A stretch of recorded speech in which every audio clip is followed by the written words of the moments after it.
Seguimos con nuestro estudio de la hermenéutica contemporánea como parte del estudio de la teología contemporánea.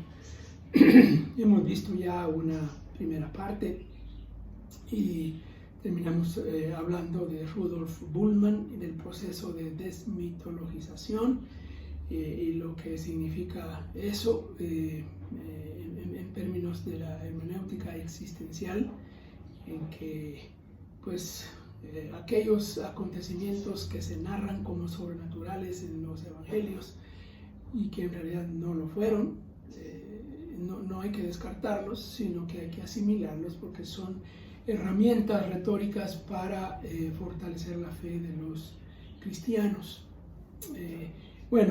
Veamos otro personaje. Es un filósofo y antropólogo francés que trabajó el tema de la interpretación y la hermenéutica, no necesariamente la hermenéutica bíblica, pero sus ideas tienen consecuencias y aplicación ahí. Él habla de un presupuesto antropológico. Se llama Paul Ricoeur, este es el filósofo. Presupuesto antropológico. El ser humano es capaz de engañarse a sí mismo en el proceso de interpretación, es lo que él está diciendo. Entonces hay que aplicar una sospecha hermenéutica. Es decir, los resultados del intérprete no son la adquisición del sentido original exacto de un texto. Él llega a decir que nunca es así, que siempre que interviene un intérprete posterior, algo cambia en el proceso de la interpretación y que ese sentido original exacto en realidad no está al alcance del intérprete actual.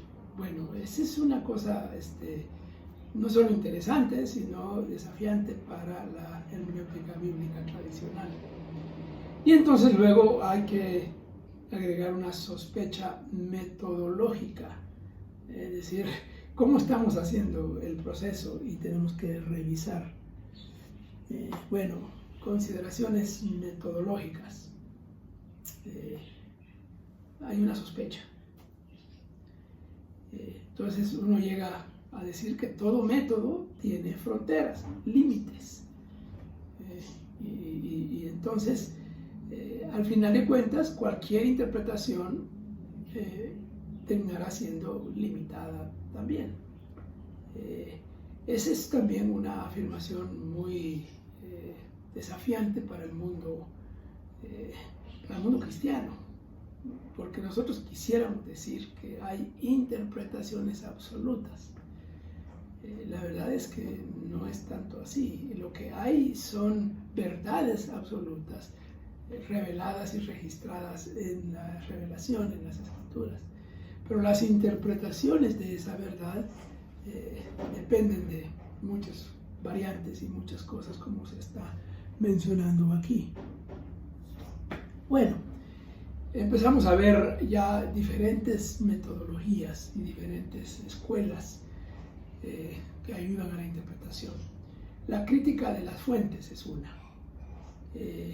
Esta procura ir detrás del texto final para encontrar las fuentes orales o las fuentes escritas de las que se sirvió el editor o el autor para escribir un texto. Tiene presupuestos. Similitud textual significa misma fuente o implica misma fuente. Y es posible reconstruir una fuente, la famosa fuente Q, que se ha usado como fuente anterior a los evangelios. Es una teoría, obviamente, es una teoría. El presupuesto es que sí, es posible hacerlo, ¿no? Claro, esto lleva a la redefinición del concepto de inspiración, que es tan básico en la doctrina cristiana evangélica en particular, y también en otras expresiones de la fe cristiana, como el catolicismo, pero al fin de cuentas, ¿en qué consiste la inspiración?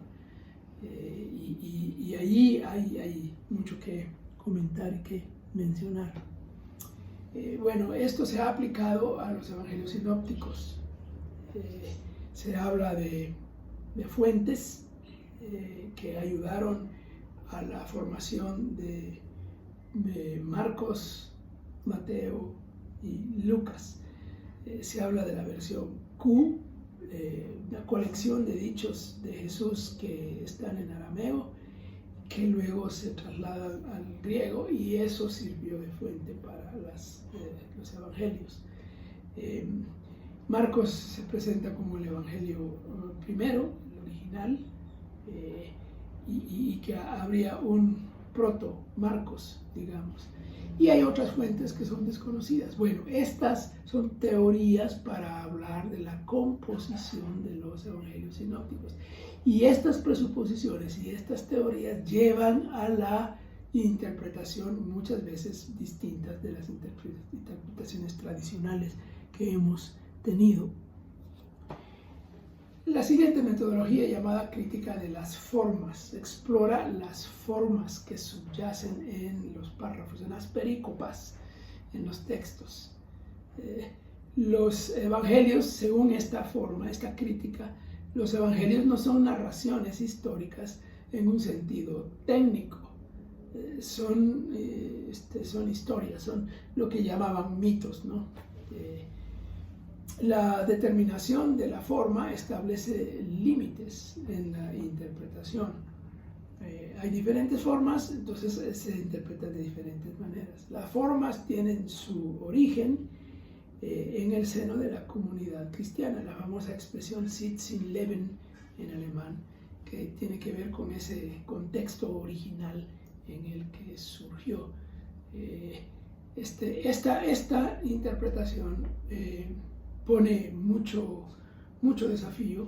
Nosotros usamos la crítica de las formas para entender la literatura, pero no necesariamente aceptamos las presuposiciones y las conclusiones de esta crítica. La crítica de la redacción es un poco más cercana, pone énfasis en la labor de los autores finales o editores y presta atención a los elementos estilísticos de cada autor. Eso nos suena más familiar a nosotros. ¿Por qué Mateo tiene una versión más larga del Padre Nuestro que Marcos, por ejemplo? Y ahí van ideas que ayudan a entender la interpretación. La redacción depende de un propósito teológico mayor que cada autor tenía, y eso lo hemos usado. Esta es una de las críticas o de las metodologías que más nos han ayudado para entender los evangelios, especialmente los evangelios sinópticos, pero también el evangelio de Juan. Hay ejemplos, ¿no?, de la redacción. Por ejemplo, en Lucas 8 está la tormenta, en Mateo 8 está el seguimiento de Jesús, el discipulado, y el orden va primero la tormenta en Lucas, luego el tema del discipulado, y luego en Mateo está al revés. Primero viene el tema del discipulado y luego viene la tormenta. ¿Por qué? Bueno, por las razones de fondo y los propósitos teológicos de los autores. Bueno, vamos a dejar por aquí ahora esto mientras entramos a otras fuentes o a otras críticas en otro video posterior.